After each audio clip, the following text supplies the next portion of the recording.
Alda estão em Campinas, estão ministrando em Campinas.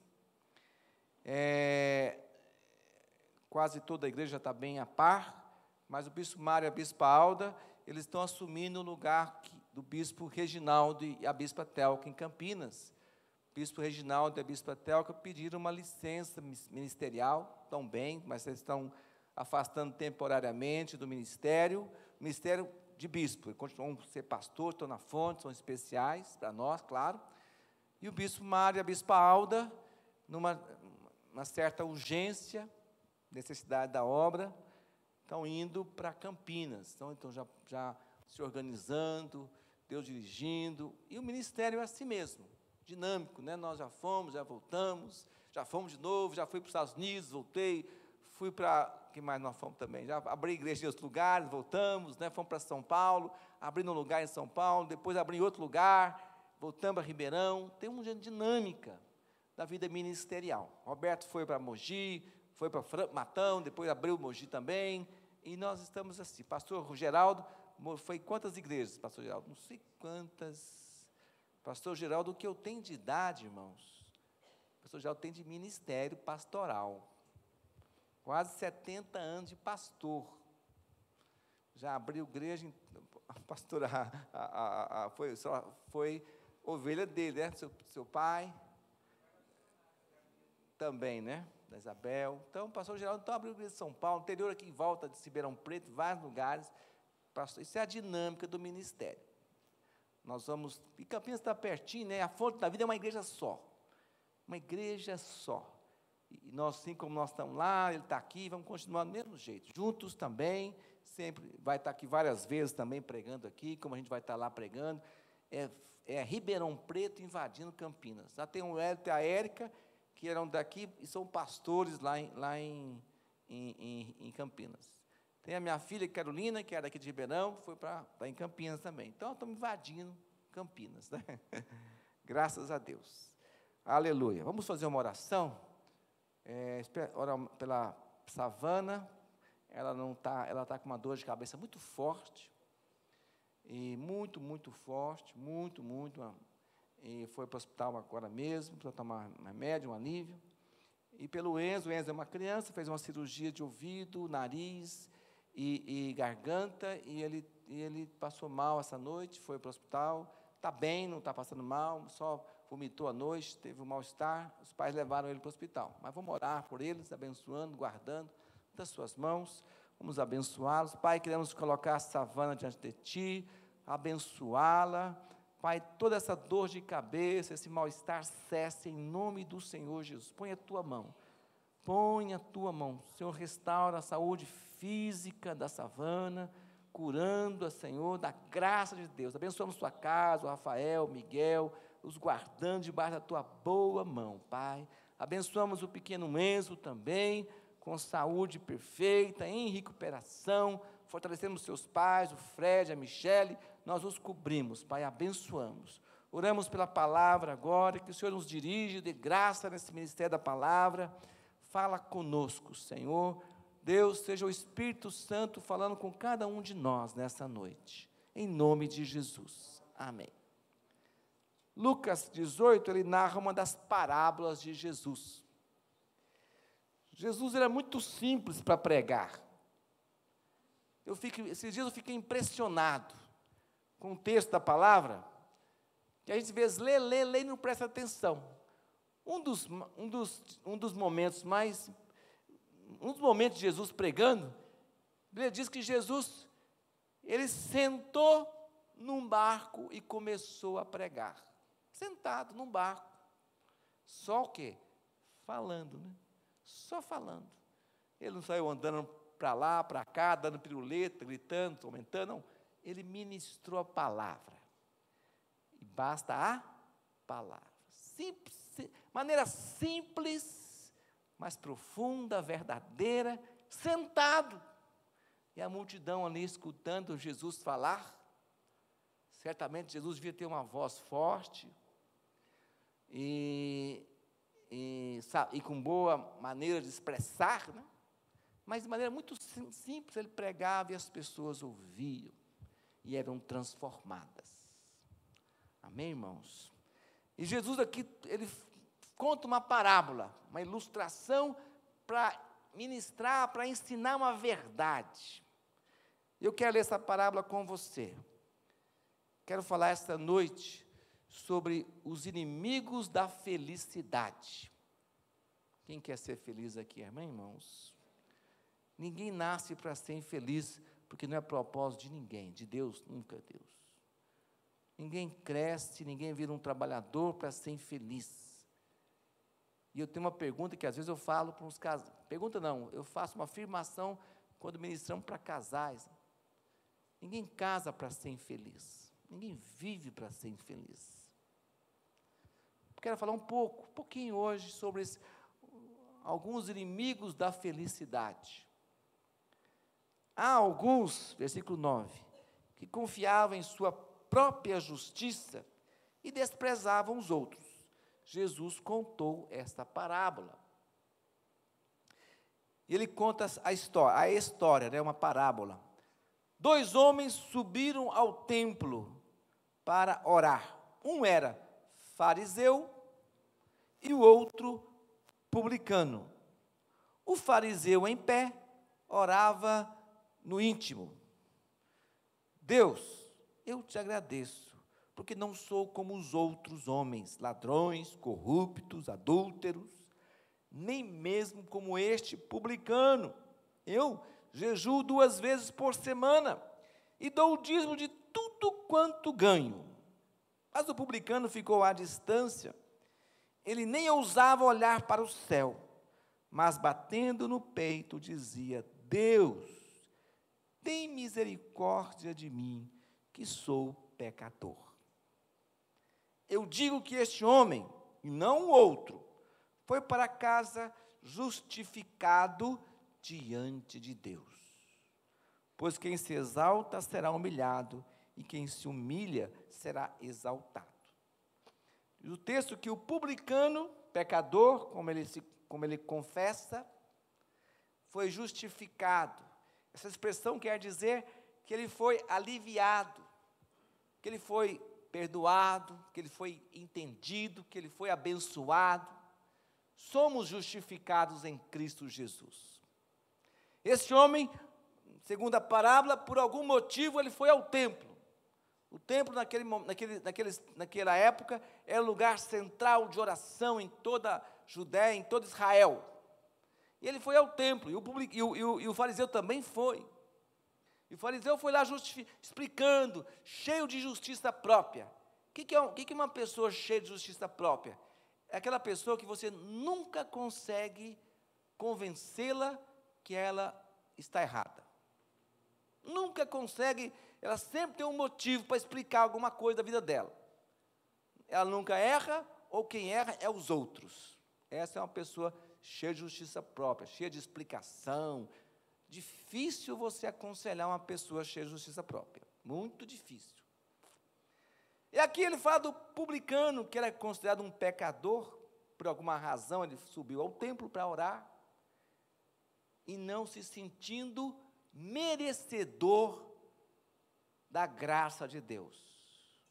Não se sentindo merecedor da resposta do Senhor. Entrou naquele templo, angustiado, aflito, cheio de culpa, cheio de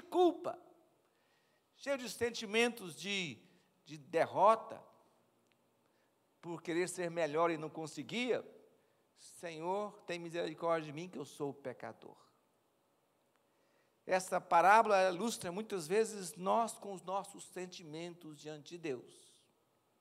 Diante de Deus, cheios de culpa, cheios de, muitas vezes, de sentimentos pesados, de preocupações, de ansiedades. Chegamos diante de Deus, não se sentindo de forma nenhuma merecedores. Quero ler outro texto com você no Salmo 31, por favor. Abre comigo o Salmo 31. Lá no meio da Bíblia, diz o texto na palavra do Senhor, do rei Davi. Davi, ele escreveu esse salmo depois que ele já tinha recebido a unção de Samuel, depois que ele já tinha matado vencido Golias, depois de ter vencido muitas batalhas no nome do Senhor, Davi, ele diz aqui, em um momento de sua vida, Salmo 31, 9, misericórdia, Senhor. Por favor, pode abrir, eu espero. Importante você ler esse texto. Davi diz, misericórdia, Senhor, estou em desespero. A tristeza me consome, a vista, o vigor e o apetite. Minha vida é consumida pela angústia, e os meus anos pelo gemido. Minha aflição esgota as minhas forças, e os meus ossos, o que, irmãos? Se enfraquecem. Ele expressa toda a sua tristeza. Davi já tinha sido ungido pelo profeta Samuel. Puxa, mas que unção, né? Tinha vencido Golias, venceu o maior guerreiro da época. Tinha vencido muitas batalhas. Agora ele se sente assim, com tanta tristeza, que havia e tanta ansiedade, tanto, até certo ponto um pânico, ele vivia um momento de muito medo, de incertezas. Senhor, a ansiedade, a aflição me escurece a vista, me tira o apetite. Ele usa uma expressão muito forte aqui, que ele diz, minha vida é consumida pela o que, irmãos? Pela angústia. Tempos passavam, e Davi, naquela profunda tristeza. A ansiedade, a tristeza, ela vem na vida de uma pessoa, quando ela não consegue ter controle das circunstâncias da sua vida. Nós temos um conceito de felicidade, de alegria, muito baseado nas condições que a vida pode nos dar. Quando é que a pessoa se sente feliz? Quando ela sente que a sua vida financeira está debaixo do seu controle, quando a sua saúde está debaixo do seu controle, não depende de médico, então estou bem, não preciso me preocupar, estou feliz. Quando os seus negócios, quando o seu ganho está indo muito bem, quando você consegue comprar algo que você esperava, puxa, estou muito feliz, consegui trocar de carro, comprei uma coisa nova, comprei uma roupa nova, comprei uma joia nova, então fica feliz, né? Os filhos estão bem na escola, o casamento vai bem. Quando a pessoa tem tudo no seu controle, aí ela respira e fala, nossa, como eu sou feliz nessa vida. Se tem algum ET aqui, levanta a mão pensando que vive assim, né? Com tudo no controle. Não existe. Nós somos humanos. Às vezes nós temos uma situação debaixo do controle, mas temos mais umas 5 fora do controle. Às vezes temos umas 2 no controle. Puxa, resolver a questão financeira. Aí a outra área desanda. E o que desanda gera muitas vezes ansiedade, preocupação, temor, pânico, medo, e vai uma lista de coisas que roubam a nossa felicidade, que destrói a nossa felicidade. Felicidade, para alguns, é uma coisa do passado. Para outros, é uma coisa do futuro. E a pessoa vive assim, no passado e no futuro. E o presente nunca vive, nunca se vive. Ficou no passado que eu tinha um bom emprego, no passado que meu casamento era bom, no passado que eu tinha saúde, no passado. No futuro, não, eu estou com fé que vou ter um bom emprego no meu futuro, amém. Mas tudo vira futuro. Quando eu conseguir comprar de carro, vou ver melhor. Joga tudo para frente. E o seu hoje? E o seu hoje?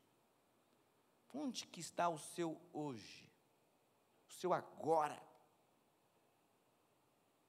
Cristo veio para que sejamos felizes. Abre comigo Mateus capítulo 11. Mateus capítulo 11.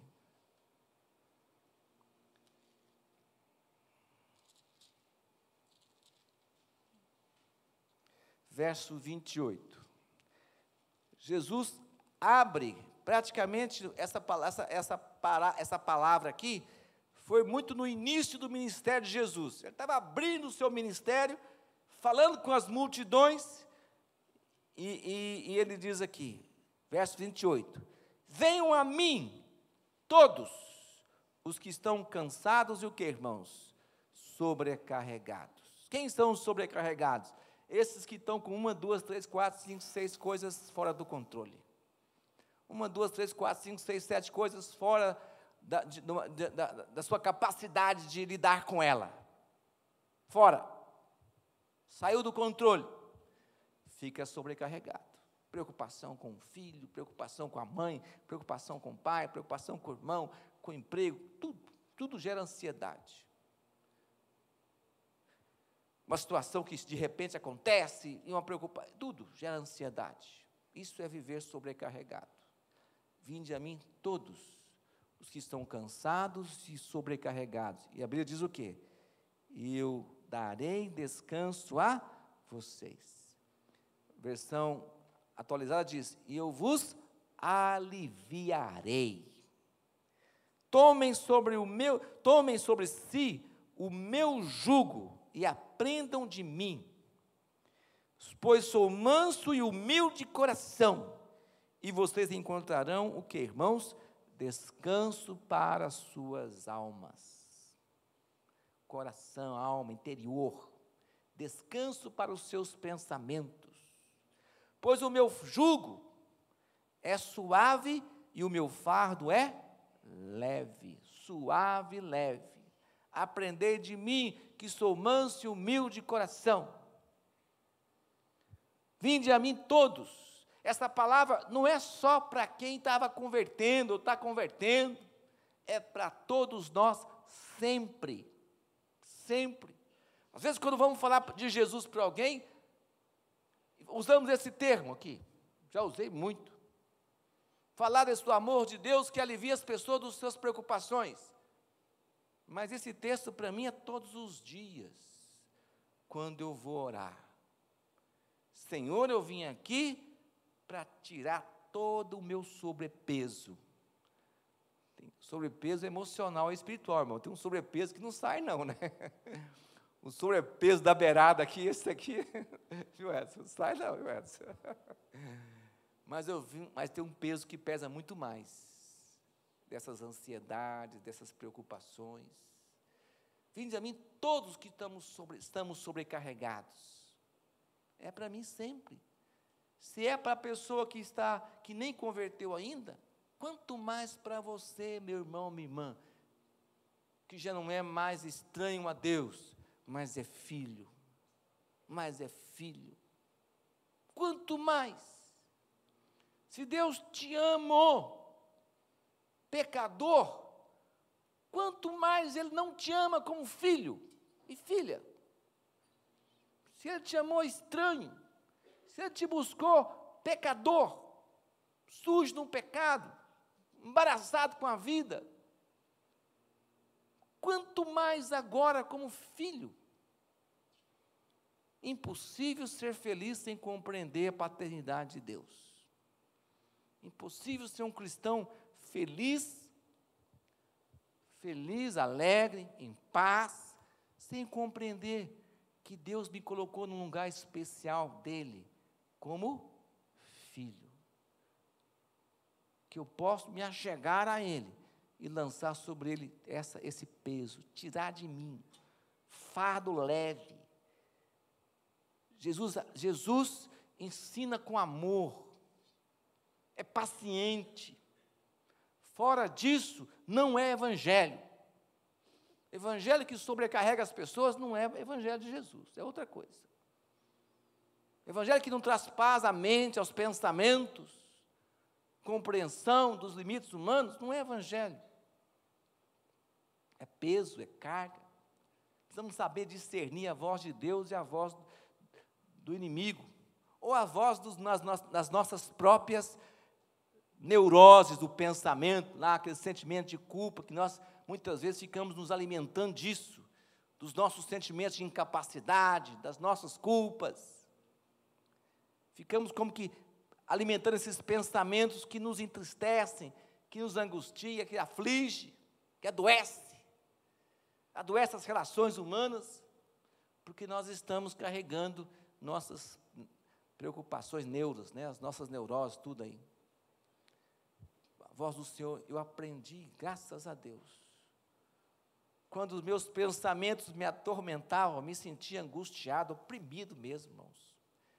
Não era pelo diabo, não, era pelos pensamentos que bombardeavam minha mente, até que eu entendi, espera aí, tem a voz de Deus, tem a voz do Espírito Santo, que é mansa, que fala comigo uma vez, duas vezes, mas que sempre me traz paz, que me ensina, que me guia, que me dirige.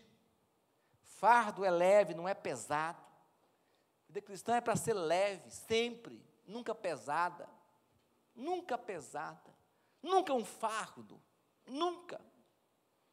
Somos gerados para, sem dúvida, ser o povo mais feliz dessa terra, mais feliz, ser o mais feliz da sua família, toda a sua casa, ser o mais feliz dos seus amigos, não uma felicidade virtual, ou fantasiosa, ou ilusória, real, fruto do amor de Deus, do cuidar de Deus.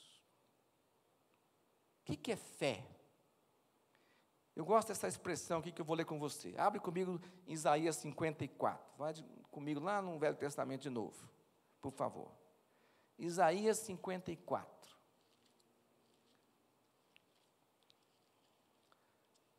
Versículo 1. Isaías 54, versículo 1.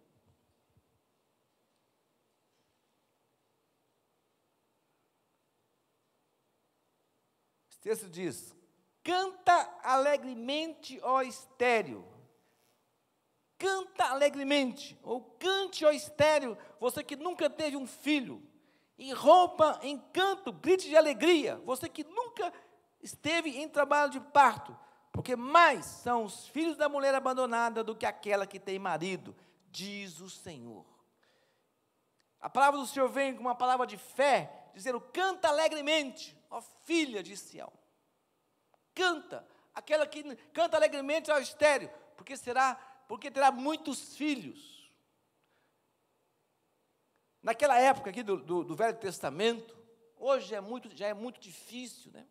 Mas naquela época, a mulher estéril, ela passava muita humilhação, muita vergonha, era um peso para ela, uma tristeza. Como foi Sara? Sara, ela viveu debaixo desse estigma de ser estéril, de atrapalhar o ministério de Abraão, porque ele era estéril.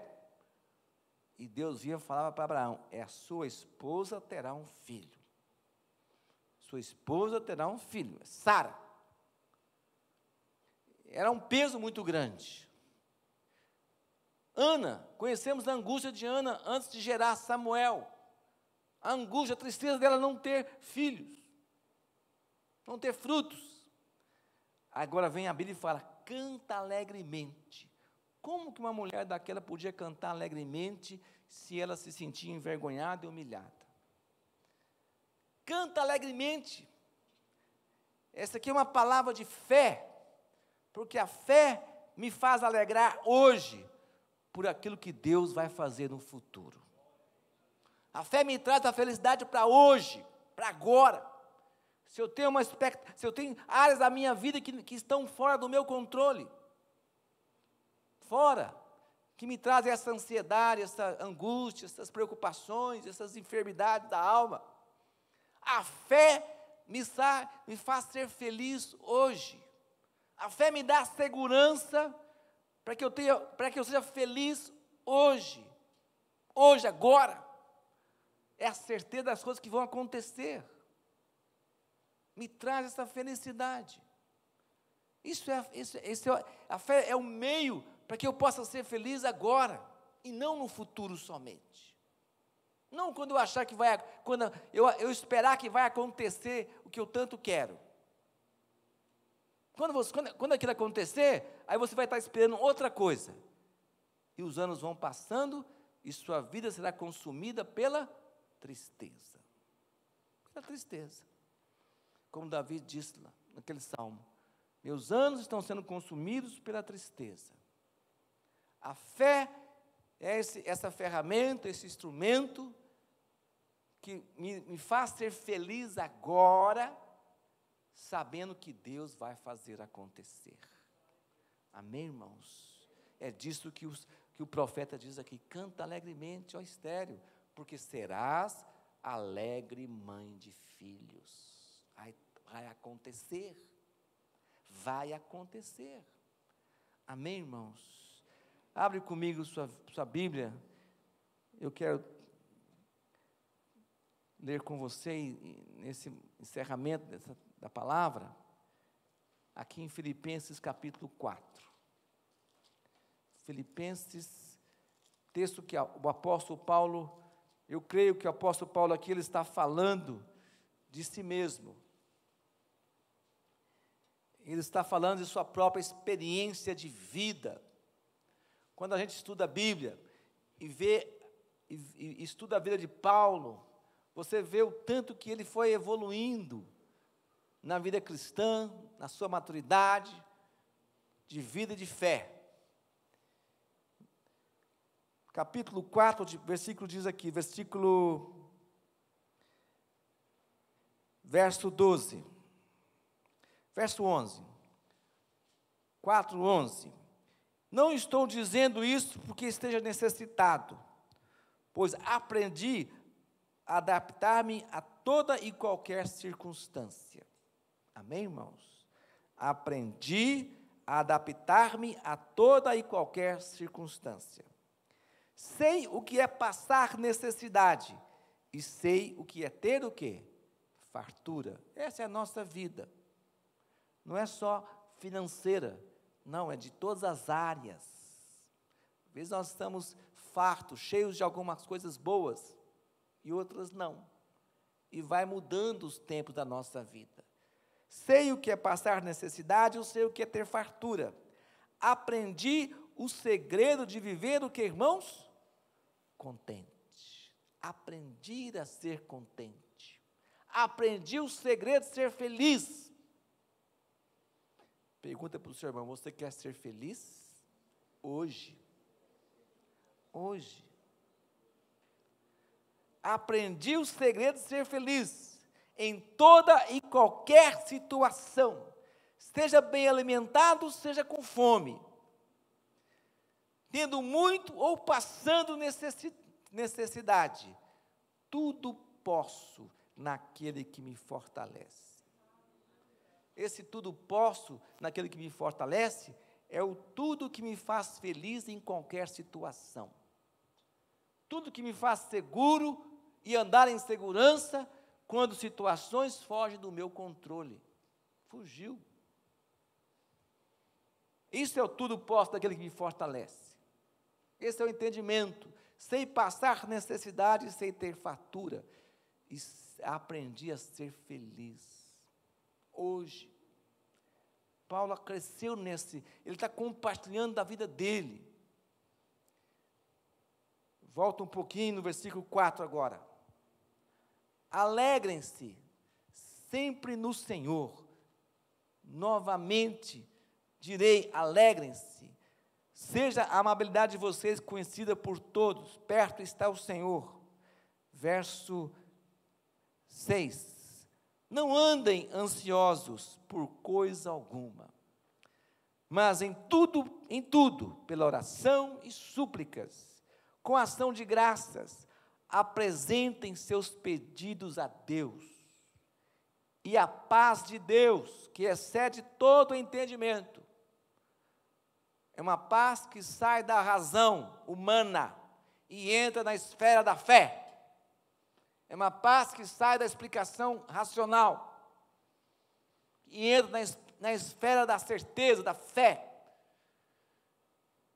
E a paz que excede todo o entendimento vai fazer o quê? Guardar o meu coração e a mente de vocês em Cristo Jesus. É aprender educar os nossos pensamentos, aprender a controlar esses pensamentos, muitas vezes atormentadores. Nós somos, parece que treinados desde a infância, a sempre querer mais, querer mais, querer mais. Por uma certa lógica é bom, mas eu tenho que saber ser feliz agora, mesmo diante do que aquilo que eu não alcancei, e que nem sei se eu vou alcançar, mas eu sou feliz, porque a fé me faz viver contente, eu aprendo a ser contente, aprendo a educar os meus pensamentos, guardar no Senhor, porque o Senhor é a âncora da minha vida, âncora da minha vida. O barco que Jesus está, jamais vai afundar, ele vai chegar do outro lado, nunca. Não tem tempestade nesse mundo que vai afundar o barco que Jesus está, ele vai chegar do outro lado. Não vou permitir que essas coisas que fogem do nosso controle consumam minha alegria todo dia. Vou começar uma segunda-feira, a vida toda emburrado, preocupado. Vou terminar sexta-feira frustrado toda semana. Terminar a semana frustrado porque não deu certo. Aprendi a ser contente. Vou educar minha mente, sem passar necessidade, sem ter fartura. Porque é assim. Guardar, quando Paulo diz em Romanos 8, em todas estas coisas sou mais do que vencedor. Porque somos vencedores na vida. Por meio de quem, irmãos? É de Jesus Cristo. Somos mais que vencedores. A vitória não está no futuro, ela está agora. Ela é presente. Ela é presente. Vou ao Senhor, Paulo diz aqui no versículo 6, né? Não andeis, mas fazer conhecido do Senhor toda a nossa ansiedade, ou uma ansiedade transformada em oração, uma ansiedade transformada em súplica, com ação de graças, com gratidão em tudo. Aleluia! Isso é educar a mente, e não permitir que a nossa vida seja uma vida de ansiedade. Não é de hoje, é da manhã, é do ano que vem, é de 2020, é de 2021, de 2022, de 2030, e assim vai, e nunca acontece. Agora, a fé me faz ser feliz agora, com a certeza que Deus vai fazer acontecer. Me faz ser feliz hoje. A fé é um instrumento que me faz ser feliz hoje, na certeza que Deus está tomando conta de toda a situação. Amém, irmãos? Fica de pé, por favor, nós vamos orar. Aleluia.